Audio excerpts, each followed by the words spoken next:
चलें जी। बिस्मिल्लाहिर्रहमानिर्रहीम।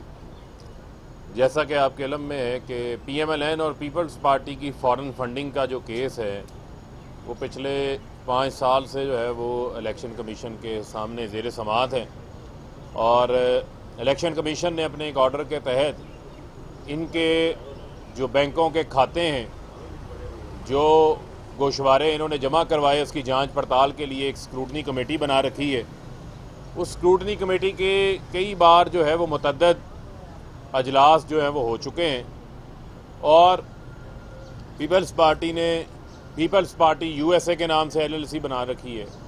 PMLN ने UK में प्राइवेट लिमिटेड कंपनी बना रखी है।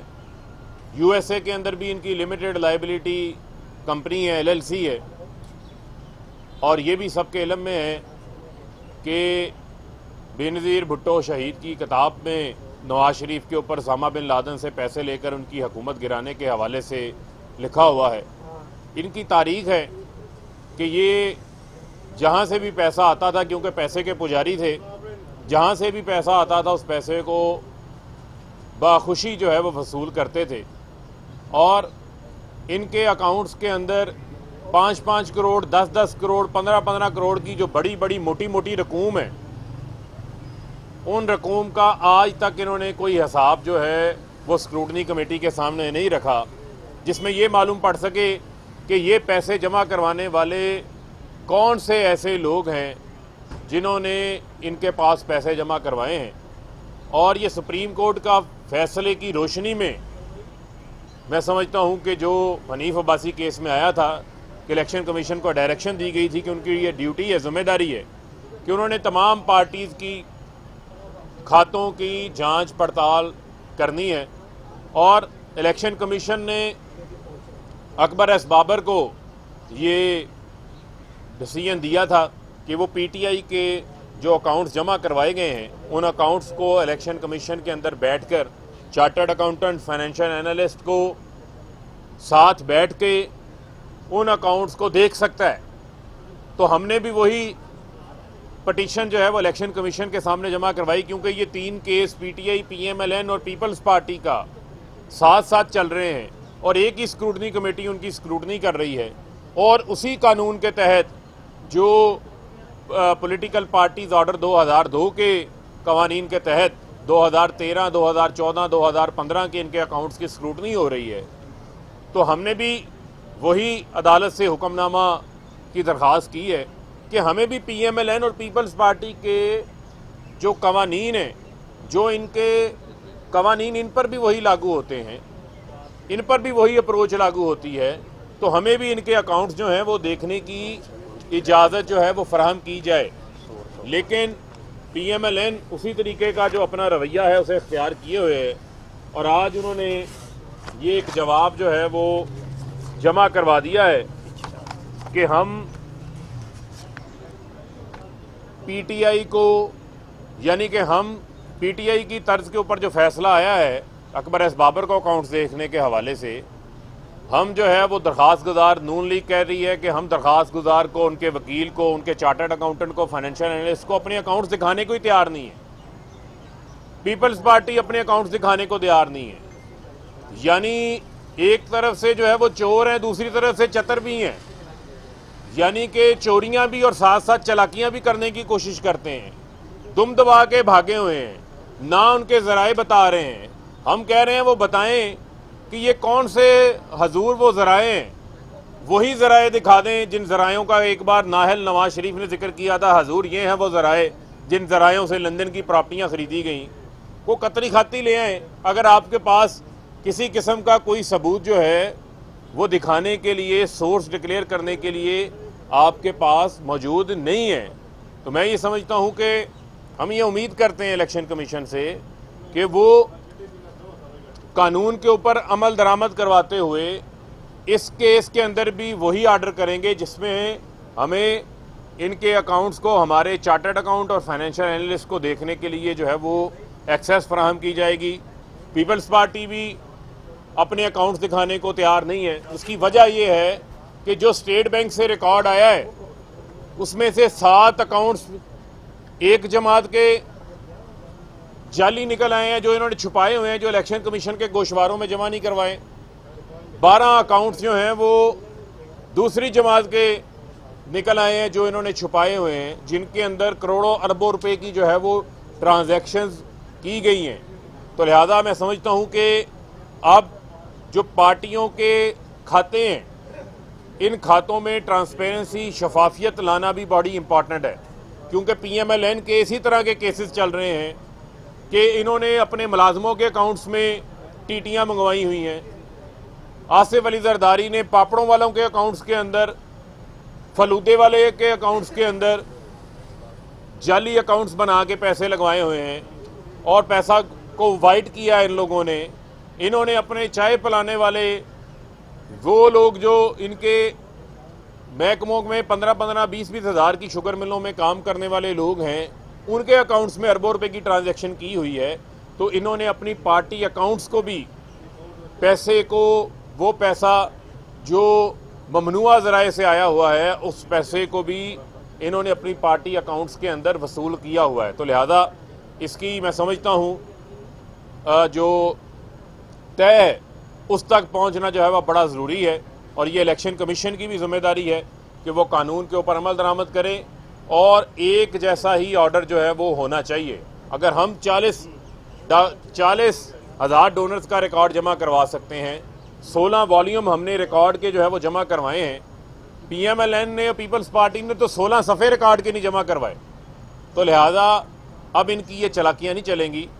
और मुझे ये उम्मीद थी कि आज पता चला है कि अपोजिशन का जो है एक वफद इलेक्शन कमीशन में चीफ इलेक्शन कमिश्नर को मिलने आया हुआ है।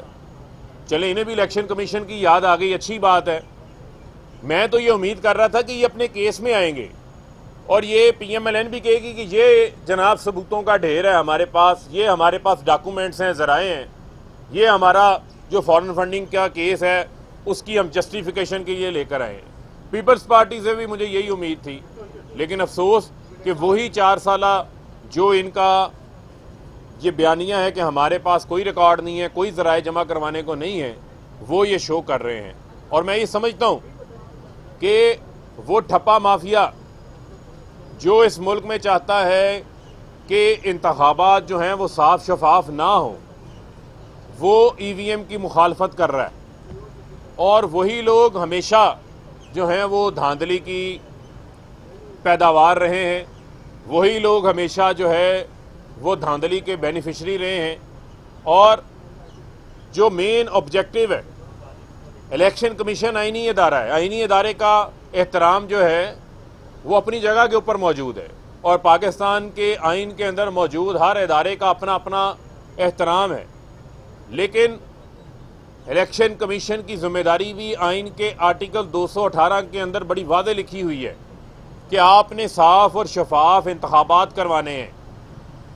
तो ये सवाल जो है कौम भी जानना चाह रही है कि हमारे मुल्क के अंदर जो है वो साफ और शफाफ इंतखाबात क्यों नहीं हो रहे। ये पार्टियां, पीपल्स पार्टी, नून लीग 30-30, 40-40 साल से 3-3 बारियां इन्होंने ली हैं, कोई इंतखाबात को साफ शफाफ करवाने के हवाले से इन्होंने कोई अमली कदम लिया? हम तो अगर कोई काम कर रहा है इस्लाहात के ऊपर तो वो हुकूमत कर रही है, हुकूमत इस्लाहात लाना चाह रही है कि इंतखाबात जो हैं वो साफ शफाफ हो। क्रिकेट में इमरान खान न्यूट्रल एम्पायर लेकर आए थे, लेकिन यहाँ पर अपोजिशन मुखालफत, जिन्होंने EVM देखी नहीं, देखे बगैर उसकी मुखालफत शुरू कर दी। टेक्निकल एवेल्यूएशन कमेटी की मीटिंग जो है वो इलेक्शन कमीशन की, वो पहला इजलास 8 सितंबर को होता है, दूसरे इजलास की मुझे जो इतलात थी वो 15 सितंबर को समाअत थी, आज उसे होना था। उससे कबल जो एतराज़ात सामने आए वो एतराज़ात वही हैं जो इलेक्शन कमीशन की इंतखाबात के अंदर हर बार पेश आते हैं, वो जो मौजूदा इंतखाबी निज़ाम है उसके अंदर भी पेश आते हैं। और वो 27 के करीब ऐसे एतराज़ात हैं जो अपनी कैपेसिटी के मुताल्लिक हैं। तो लिहाजा जो ऑब्जेक्टिव है वो साफ और शफाफ इंतखाबात हैं। आप नोटिसेस जारी होते हैं, हमें बेशुमार बार सवालात उठते हैं कि यूसुफ रज़ा गिलानी के बेटे की वीडियो सामने आती हैं, सेनेट के इंतखाबात के ऊपर, उसके ऊपर हमें बार बार आके दरखास्तें देना पड़ती हैं, बार बार आगे परसू करना पड़ता है। डस्का में रात सारी आप जाके नोटिस भी ले लेते हैं। ऑफिशियल अकाउंट से जो है वो ऐसी ट्वीट्स जारी हो जाती हैं जिससे लगता है कि इस सारे अमल के खिलाफ है कोई। इसी तरीके से जो है वह इस किस्म की प्रेस रिलीज़ आ जाती हैं। जो आइनी इदारे होते हैं उन्होंने अपनी आइनी जिम्मेदारी पूरी करनी होती है, और मेन आइनी जिम्मेदारी साफ और शफाफ इंतखाबात हैं आर्टिकल 218 के तहत। बाकी तमाम चीज़ें जो हैं वो साइड लाइन्स के ऊपर हैं, उनकी किसी किस्म की कोई अहमियत नहीं है। इसी इलेक्शन कमीशन के बाहर जो फजल रहमान ज़बान इस्तेमाल करके गए थे, जो मरियम ज़बान इस्तेमाल करके गई थी, वो तो इलेक्शन कमीशन को धांधली में मुलव्वस करके चले गए थे। तो लिहाजा ये भी देखना पड़ेगा कि ये नोटिस का झकाव जो है वो क्या एक ही जानिब है या दूसरी जानिब भी नोटिस होने चाहिए, वहाँ भी देखना पड़ेगा। लेकिन मैं फिर ये कहूँगा कि क्रेडिबिलिटी और जमहूरी निज़ाम की मजबूती, क्योंकि आज आलमी यौम जमहूरियत भी है, उसकी जो क्रेडिबिलिटी है वो साफ और शफाफ इंतखाबात के हवाले से है। और मैं ये समझता हूँ कि जो इलेक्शन कमीशन को सुप्रीम कोर्ट की तरफ से भी ये कहा गया, सेनेट के इंतखाबात में हर बार चोरी होती थी, हर बार वोट खरीदे जाते थे, लेकिन उसको रोकने के हवाले से कोई अमली इक़दाम नहीं लिया गया। अपोजिशन की तरफ से कोई तजवीज़ नहीं आई। अपोजिशन ओपन ट्रेसेबल बैलेट की बात करके भाग गई, उन्होंने कोई इसके ऊपर काम नहीं किया। तो लिहाजा हम तो आपकी मदद कर रहे हैं, आपको फैसिलिटेट कर रहे हैं। आप उसके अंदर अगर कोई टेक्निकल साइड के ऊपर एतराज़ है तो वो ministry of science and technology इसको पूरा करेगी, दुनिया के और एक्सपर्ट हैं, आप तसल्ली करें। क्योंकि इलेक्शन एक्ट की शिक नंबर 103 में ईवीएम का पायलट्स का लिखा गया है। ओवरसीज़ बैरून मुल्क पाकिस्तानी जो इस मुल्क में $30 बिलियन उन्होंने पिछले साल भिजवाए हैं, इस साल इससे भी ज़्यादा भेजेंगे इंशाल्लाह, उनको वोटिंग राइट देने का मामला है। इलेक्शन एक्ट 2017 की शिक नंबर 94 में लिखा हुआ है कि आपने उसके लिए भी पायलट्स कराने हैं। कितने पायलट्स हुए हैं, उन पायलट्स में जो चीज़ें सामने आई उनको दूर करने के हवाले से क्या इक़दाम किए गए हैं, इन तमाम चीज़ों के ऊपर अगर हम देखें तो एक लंबी खामोशी नज़र आती है। तो लिहाजा मैं इलेक्शन कमीशन आइनी इदारा है उससे ये दरख्वास्त करूँगा कि आप इसके ऊपर फोकस करें, आप साफ और शफाफ इंतखाबात को बनाने के हवाले से उसके ऊपर जो है वो फोकस करें, और डिबेट फिर जो है वो दूसरी जानिब जो है वो चल पड़ती है। और मैं समझता हूँ कि फिर जो कोशिश कर रहे हैं साफ और शफाफ इंतखाबात के हवाले से, उस अमल को मैं समझता हूँ कि सबको सपोर्ट करना चाहिए। और अपोजिशन आज तक साफ और शफाफ इंतखाबात के ऊपर सवाए रोना धोना डालने के लिए इस्लाहात के हवाले से एक तजवीज़ नहीं लेकर आए। तो मैं ये समझता हूँ कि वो ठप्पा माफिया जो इस सिस्टम से बेनिफिट होता रहा है, उसको चाहिए कि आज टेक्नोलॉजी का दौर है, आज दुनिया आगे जा चुकी है, और आज जो निज़ाम ईवीएम के 20 से ज़ायद ममालिक में चल रहा है उसको पाकिस्तान के अंदर भी आने दें, ताकि इस मुल्क के अंदर जो है वो ट्रांसपेरेंसी की, साफ शफाफ इंतखाबात की जो बुनियाद है वो रखी जा सके।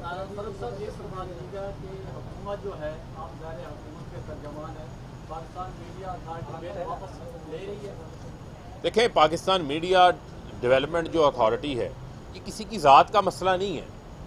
हमेशा कवानीन जो है वो बनते रहे। जब प्रिंट का दौर था तो प्रिंट के मुतालिक कवानीन बने, इलेक्ट्रॉनिक मीडिया आया तो पैमरा का कानून बन गया। इसके अलावा 7-8 रेगुलेटरी बॉडीज़ हैं।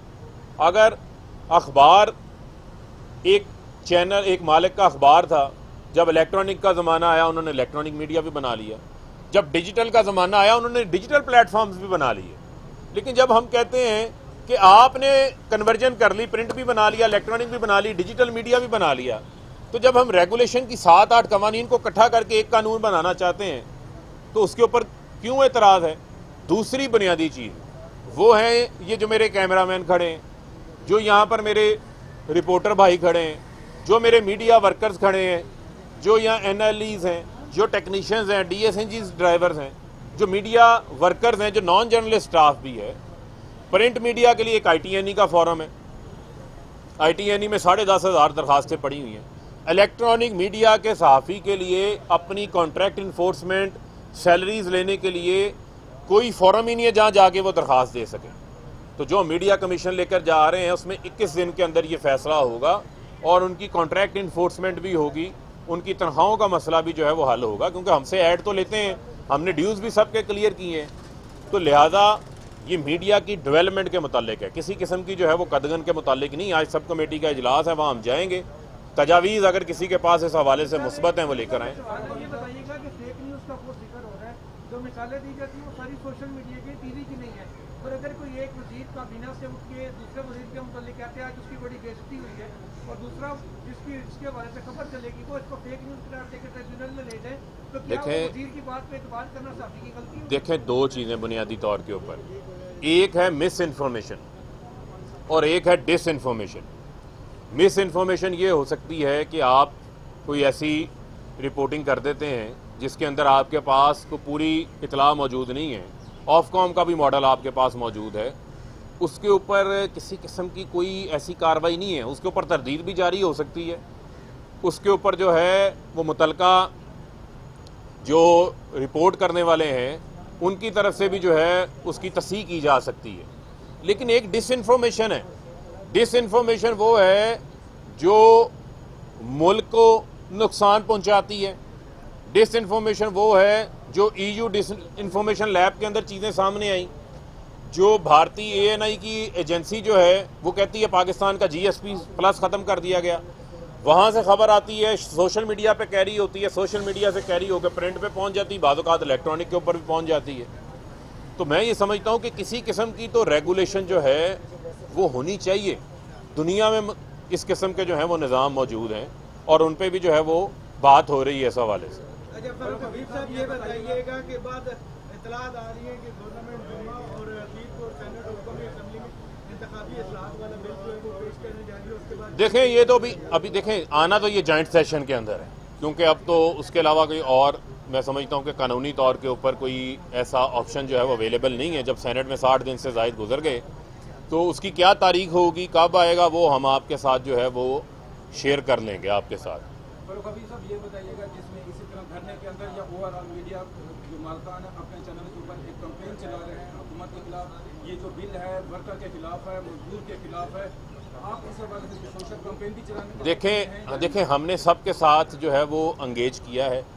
आज भी 2 सब कमेटीज़ की मीटिंग है, चाहे स्टैंडिंग कमेटी की, कायमा कमेटी की, कौमी असम्बली की मीटिंग है, सेनेट की मीटिंग है, उसमें हम सबको साथ अपने साथ एंगेज किए हुए हैं। और दूसरा वो ये है ना कि every publicity is a good publicity, तो वो अपने जो है वो जो इश्तिहारात वो पैसे लेके चला रहे हैं वो फ्री चला रहे हैं, अब हम उसके ऊपर क्या कर सकते हैं। अच्छा सर, पार्लिमानी गैलरी जो है वो बंद कर दी गई थी सदारती इंतखाबात के मौके पर, इस पर हुकूमत का क्या प्राइम मिनिस्टर इस पर देखिए उसके ऊपर जो है वो मुख्तलिफ जो है वो आ रहा है, और उसके ऊपर स्पीकर साहब का जो है वो ये अपना उनका डिसीजन है, उसके ऊपर भी हम बात करेंगे। लेकिन मैं ये बात जो है वो दोहराना चाहता हूँ, अभी तो जो है वो कल कहा गया कि नोटिस हम जो है वो इशू करेंगे, और जो फवाद चौधरी हैं या बाकी हमारे जो लोग हैं वो किस चीज़ की पेन किस चीज़ की है। पेन ये है कि आप एक कैंपेन बनाते हैं जी, धांधली धांधली धांधली धांधली का शोर मचाते हैं, जहाँ आप इलेक्शन आ जाते हैं वहाँ धांधली की बात करते हैं, लेकिन आप इस्लाहात की तरफ जो है वो आना नहीं चाहते। तो मैं ये समझता हूँ कि ये नोटिस जो है वो फिर एक तरफ नहीं, इलेक्शन कमीशन फिर निकाल ले उन तमाम तकारीरों को और देखे कि वो लोग जो मुलाकातें करने आते हैं उन्होंने इलेक्शन कमीशन के बारे में जो है वो क्या क्या बातें की हुई हैं, वो ज़्यादा पुरानी नहीं है। उसमें मरियम सफदर भी सर फहरिस्त हैं और मौलाना फजल रहमान भी सर फहरिस्त हैं। बहुत शुक्रिया।